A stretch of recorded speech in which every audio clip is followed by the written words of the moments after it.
All right, everyone, and welcome to the Business Shower Podcast, a podcast for business owners to shine. I am your host, Kelly Edwards, and today we are talking with Annie Henderson. Annie, how are you doing today? I'm doing so well. I'm excited to be here, Kelly. Thank you for having me on. Awesome. So tell our listeners who you are and what you do. So, Kelly, I am a coming out coach for the LGBTQIA community, and I also help people pleasers who struggle to say no, over apologize, and avoid conflict find their peace and freedom. Awesome. So tell us your story and how it shaped you into who you are today. Yeah. So if it wasn't obvious by what I do, I have been a lifelong people pleaser for decades. And, just was saying yes to everything. And it's really hits home right now because my daughter is probably about the age when I started people pleasing. She's in 8th grade. She's a 14-year-old right now. So I'm, really wanting to make sure that I'm showing up as a mom in a different way. And I don't continue that pattern. So I, going through high school and college, I ended up getting married at 19, right? Just saying yes. You were asked, okay, I'll do, okay. Mm-hmm. Didn't want to hurt anybody's feelings. Yes. And never really, I guess, got a chance to know myself. Mm-hmm. I think starting in 8th grade, a guy would ask to go out and I was like, okay. And then when I finally got up the nerve to break up with another one, the next one would ask like right away. And then I was like, oh, okay. And so I never had time of just kind of learning who I was and what I liked and what I didn't. And I'm from a small town in North Texas, so not a lot of representation in terms of LGBTQIA or anything like that. Raised Catholic and went to, church with friends as well. So I got a good dose, but it was, the message was definitely the same in terms of what the churches thought about being gay. So it wasn't something that I really thought about a lot because I think it was just, I was raised that way. So it was shoved down always. It didn't end up going away to college because my then boyfriend was, he didn't think that sounded like a good idea. So I was like, okay. So stayed. And I mean, luckily I had a great local college. Okay. Got my bachelor's in psychology and then my master's in education. Okay. Ended up being a first grade teacher for over a decade. Loved working with the kiddos. I was super, super shy and more of an introvert back then, although I probably still claim a little bit of that, but like I wouldn't be caught dead doing this interview back then. Went on to get my master's in school counseling and then my master's in professional counseling and loved both of those. And finally decided to get into life coaching. And of course, had to dabble around in all the other entrepreneur worlds out there. Mm-hmm. Yes. Yes. And it wasn't until last year that I decided to focus a little more on the LGBT community. Okay. So that's me. I've got a partner of 10 years. And life is good, but it definitely had to work on the people pleasing first. Oh, I left this part out. After I had my daughter and I got divorced and came out, I thought that would be like the magic ticket and all the rainbows and parades would happen. And no, I was still a people pleaser. So I got into a toxic, horrible relationship. Oh no. And it was, worse than what I came from. And so I had to do that inner work first before I could go on to make good decisions and live authentically. Yeah. And sometimes we have to go through those experiences. It sucks, but we have to go through those experiences to kind of learn things and, And provide contrast, right? Exactly. I would not be able to fully probably appreciate the relationship I'm in now without that. Oh, yeah. So see, it was a good thing. It was like a blessing. It was. Awesome. It worked out as it was supposed to. So let me ask you this. What did you take from school, right? Because you have experience in psychology, which is, I know Kevin probably told you that is where my background is, and school counseling. That's what I wanted to do. So what did you take from your experience to aid you in starting your own business? Yeah. So, a lot of the things so I was an elementary school counselor. Mm-hmm. So, some of it is just how quickly and how early on we learn these messages that might not really help us. So it helped me, be a better mom.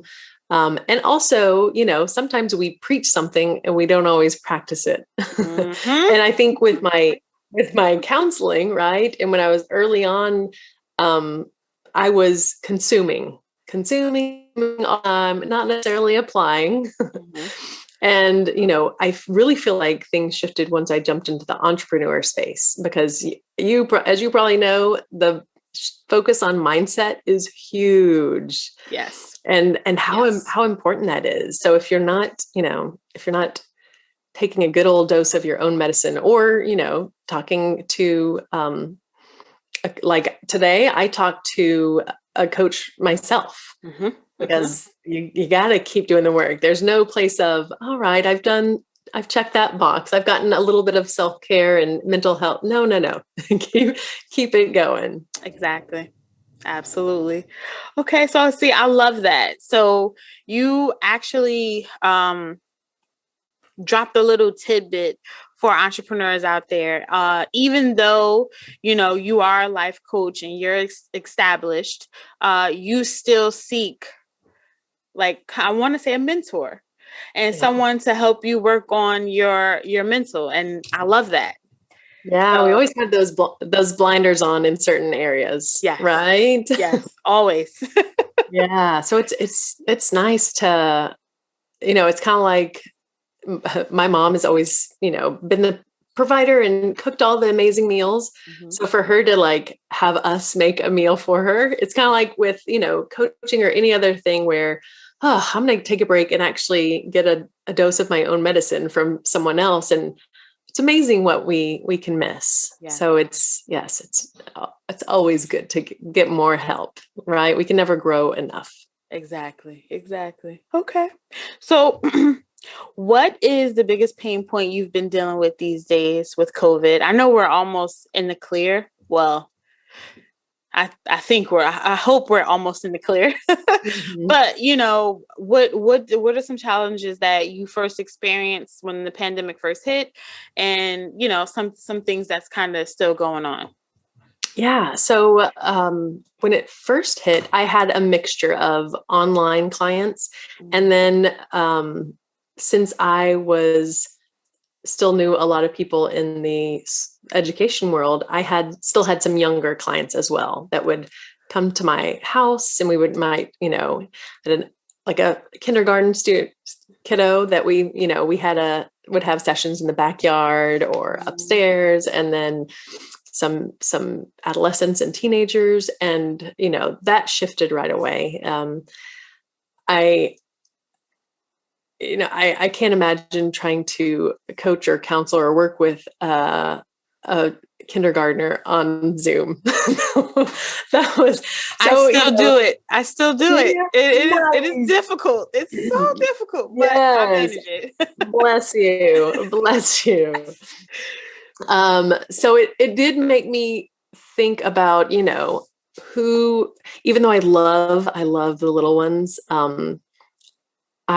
I love kind of interacting more with them face to face and one-on-one. And, mm-hmm. but it was a great time for me to step back and go, okay, what do I really want?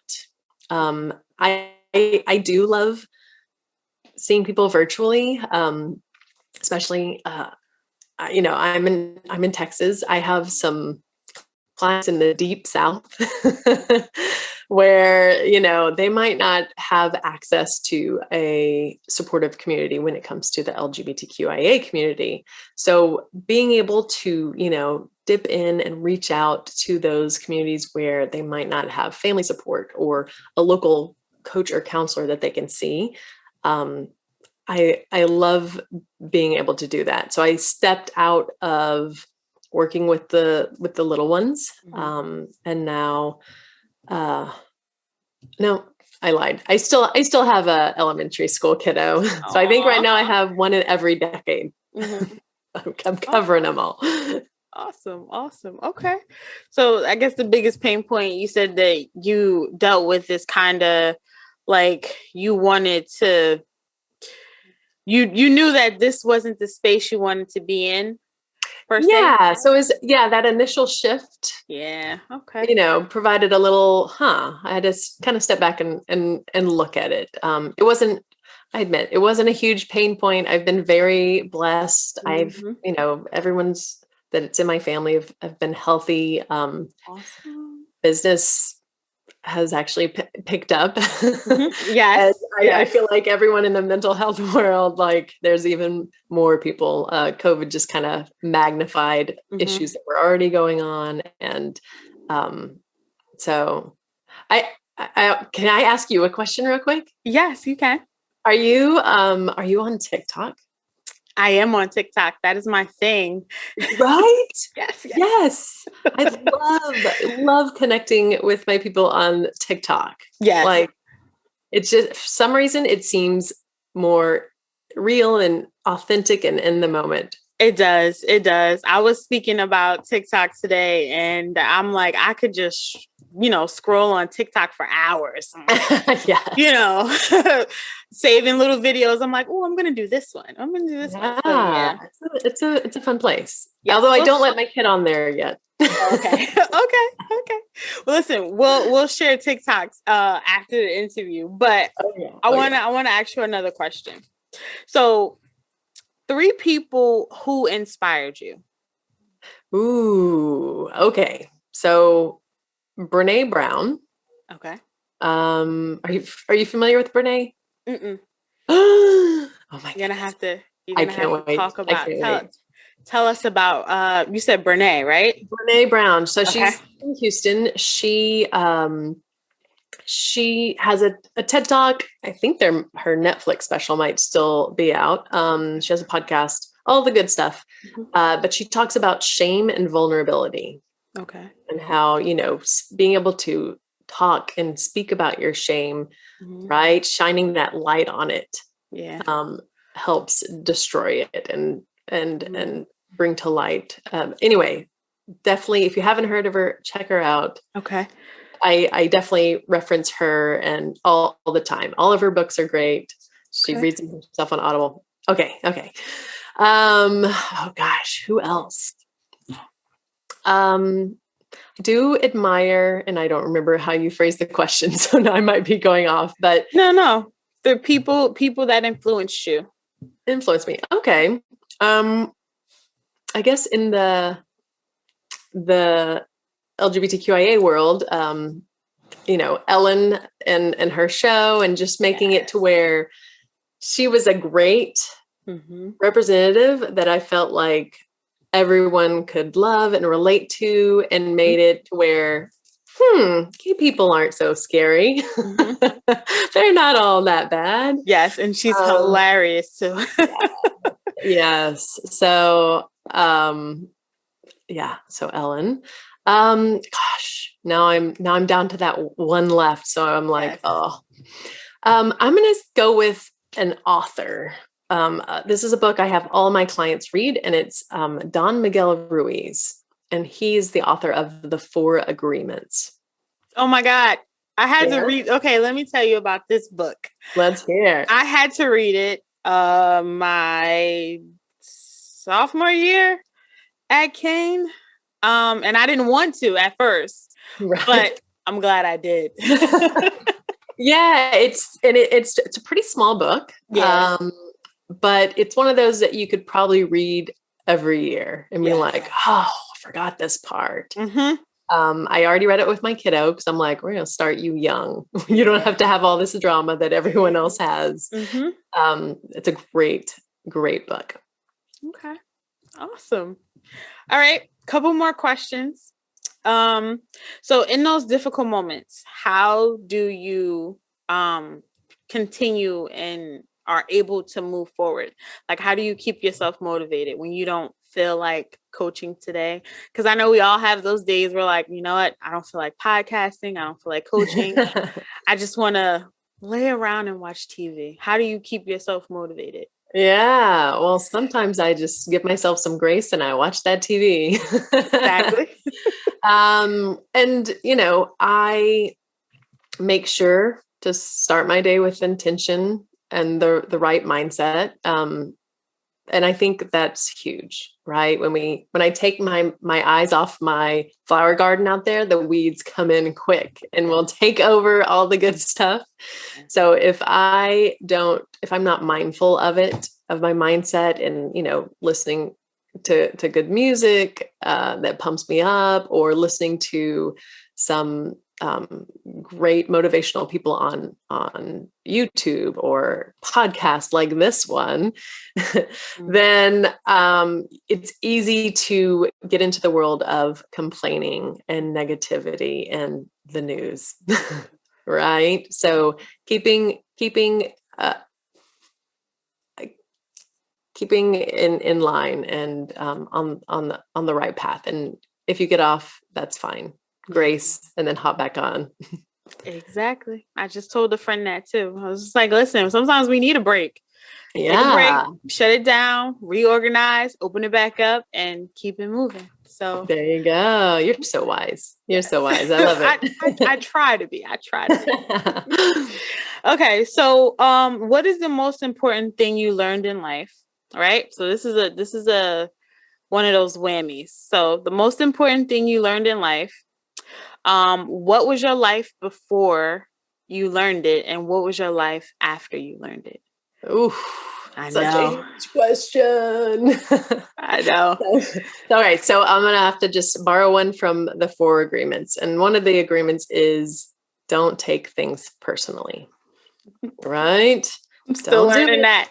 Yeah. So before I did that, I was worried about what other people thought, how I showed up, what I looked like all the things, what maybe my parents said to me, or friends, or an upset parent, whatever it was. I would, in the beginning, that's what I did. I would take things personally. Mm-hmm. And once I was able to shift out of that, oh my gosh, right? The drama goes away. Yes. If you know that nothing this person is saying is because of me. They have their own background. They were brought up a certain way. They have their baggage right now. And instead of like getting angry or defensive, being able to have compassion and just be like, oh, like, I'm glad I'm not in their space right now. It's an angry place they're coming from. Has nothing to do with me. It's just some freedom. So love drilling that into my daughter's head. I got her one of those shirts that says, "Not my circus, not my monkeys." Hey, yes, I like that. I might have to get one of those shirts. Right? But yes, absolutely. I am I'm still learning how to not take things too personal. When it's someone that is not close to me, it doesn't bother me. But if they are close to me, it's like gets they know in there. To push those buttons. Yeah, yes. So I'm still working on that. I'm probably going to be working on that for some time now. Yeah, you know what? I think I think my brother can still push the right buttons. Okay. All right, awesome. At least I'm not the only person. Not at all. Not at all. All right. So moving on to the next question. What is some advice you would give someone wanting to pursue a similar career as you? What would you tell them? Okay. So we went to getting to coaching. It's getting into Especially LGBT. I always say it wrong because I have a little cousin. Plus on the end, and you're good. Yes. Okay. I have a little cousin who came out recently, and I feel like she would be great as a coach, but she's an introvert too. So she's like, I don't want to talk to anybody, and I'm like, you would be great. Yeah. And so anyone wanting to get into the coaching space, I did have some previous background. So I know a lot of people are coming from maybe other directions and getting into it. And that's, there's training galore out there, right? So making sure that you're equipped and you're doing your own work. That's what I want to say. Do your own work first, right? It's a continual process. Keep doing it, because otherwise it, and in doing that work, it's going to make you a better coach. Yes. Right. Dealing with forgiveness, dealing with your parents, dealing with your mom issues, whatever it might be, is going to make you be able to understand and relate to your kiddos. They're going back into teacher mode. Be able to relate to your clients. And it doesn't mean you have to have everything perfect, right? Because no one's perfect. No one has it all together. And I think that's probably a huge disservice that people in mental health try to come across as perfect and having it all together. And no one does, right? We all have ups and downs and things that we struggle with, and being able to, share the struggles and shame just make you even better, make you where people can relate to you. So, finding different people to learn from. I know, I have a podcast, and I had someone on today, and I was like, oh, I'm just soaking this up myself. Like, it's good to learn from each other. So yes, in terms of coaching, or anything really, getting out of scarcity mindset, right? There's enough people to help out there. And it's such a beautiful profession that, you don't need to fight over clients. There's someone that needs your magic and how you present things and how you relate to them that I can't give. Right? So there's enough people to help, and I say go for it. If you're interested in coaching, it might not be as easy as some people, right, might say, right off the bat. I know I was stalled out for probably over a year, and wasn't getting a lot of traction as I kind of played around. I had like a handful of clients, but it was a struggle. So that's a one way you can test, like, am I in it for the long haul, or if am I just trying to make a quick buck? Exactly. Okay. Well, that was some good advice, everybody. So anybody out there that wants to be a future coach, you need to listen to what she said and apply it. Yes. Okay, so next question. What were the best resources that helped you along the way to get started in your business? Anything that any resources that you use that like really helped you out, like small business services or like any type of applications or anything like that? Applications. I don't know about applications. I will mention a podcast, and she's not for everybody, but her name's Brooke Castillo, and it's the Life Coach School. Whether you want to be a life coach or not, just start at the very beginning and just listen to those. So many good ahas. She does focus a lot on money because she wants, women to show women, what we're capable of and what we can do, and how there's no limit to how much money that we can make while helping people, right? While doing something amazing. But she's a coach. So of course she's doing amazing coaching throughout all of these episodes. So that, she was someone that I've listened to for a long time. So that would be a resource I would recommend, like I said, for anybody. There's one episode called, I think, What to Do About Your Mother. So if you, I was some issues with mom, or maybe it's stepmom, right? And being able to let go and kind of shift perspective, because I know there's a lot of us with maybe some mom issues. Mm-hmm. I share it with a lot of my clients, that specific episode. Okay. Yes. You know what? I might have to go listen to that episode. Yes. Just because. Yeah. Okay. All right. So what advice would you give your younger self? Oof. Not take things personally, right? Not people please. It's people are gonna just like you for who you are, right? If I would show up as I was and say no to things I didn't want to do, or didn't light me up, that was okay. No one was gonna hate me for it. It was gonna be fine. Mm-hmm. So much advice for my younger self. I know, right? It's like we can't even pick one sentence. We got a lot of advice for them. Oh yeah. Don't talk to that guy. Keep going. Right. Okay. So, your vision for the next 5 years, what do you see for your business? Oof. So I, like I said before, I'm mobile, I guess. I'm completely virtual. Okay. Eventually I want to be mobile. So my daughter's 14. Okay. So my partner and I are like, all right, in 5 years, she's going to graduate. We've already warned her, like, Scarlett, this home, we will not be living here. Don't try to come back. And we're just going to travel and, go to Colorado and ski for a season, or live in that area for a year. Mm-hmm. I've only lived in my town. So I've been very kind of closed off. Okay. Luckily, the internet's here to provide me some different cultures and traveling. But, I want to live in different countries and cities and states, and, see what it's like, and still help people every step of the way. Okay. So I have to ask you, what country is on your bucket list? Ooh, to live in, or just to visit? I want to hear to visit and to live in. Ooh. So there's too many. There's a list. Okay. Thailand. I want to go to like the elephant sanctuary and love on those elephants. Okay. Italy. Okay. This one.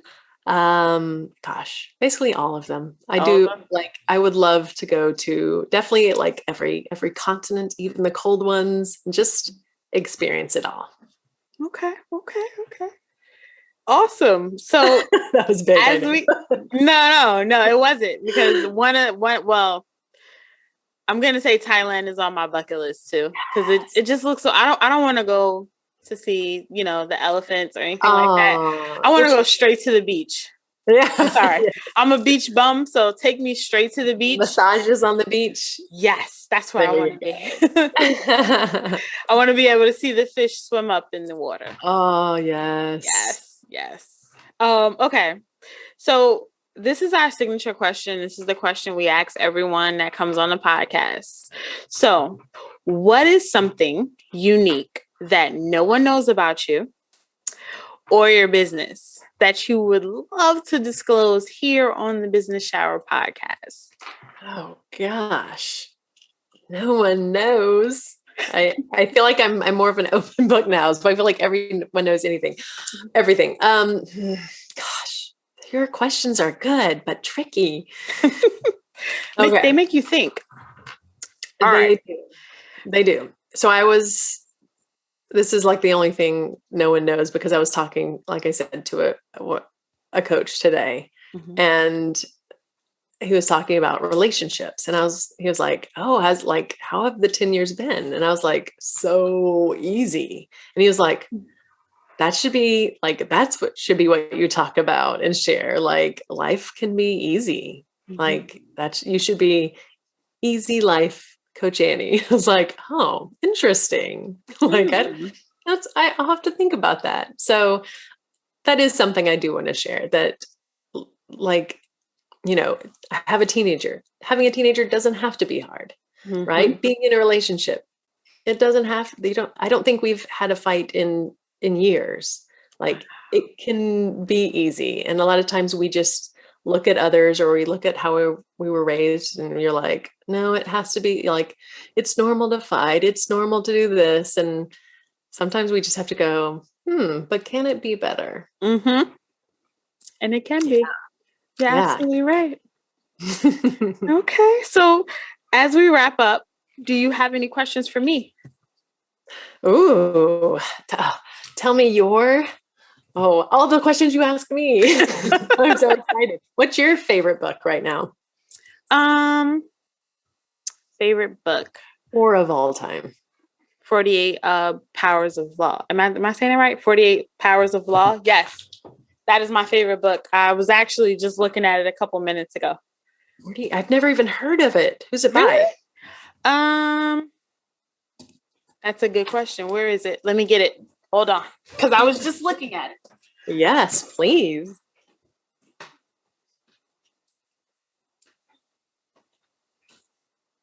Robert Greene is who it's by. Robert Greene. Yes. Oh, that looks like a textbook. It is. And I love it. So it's basically like 48 I'm gonna say quotes. I'm gonna read one. Law 3 is conceal your intentions. So it's like one of those books that it's almost like the 4 Agreements. Yeah. But it's just better. So good. Now we're gonna have a book battle. Yes. So I'm gonna suggest that you read this. This is a really good book. I'm gonna check that out. Thank you. You're welcome. Yes, that's my favorite book. And the place that I would love to go visit, and I was this close to going this year, but they changed their COVID restrictions, was Bora Bora. That's on my list. List. If I don't go to Tahiti before I close my eyes, I am not going to close my eyes. Yes. And stay in one of those little huts. Yes, that's exactly what I want to do. Yeah. Even though I'm not going to jump in the ocean, I'm not going to do that, but you can get in the ocean. I'm scared. We'll do some tapping. Yes. We're going to have to. Yeah. We're going to have to. Okay. So as we wrap up, tell our listeners how they can connect with you online and, just tell us the name of your company. How are we connecting with you online? Your Instagram handles, Facebook handles. Go. Yeah. I'm also going to put everything in the show notes too. Thank you. I'll keep it nice and easy. If you go to my website, Annie M, like Marie, Henderson.com, then you can get to my People Pleasers Facebook group and my podcast and my TikTok and all the places from there. Awesome. And you can book a free consult call. All the things are there. So I would love to connect. And if anyone has any questions or, is struggling with coming out of the closet or anything that we talked about, I would love to help out. Awesome. So there you have it. And everybody, thank you so much for watching. Until next time, peace.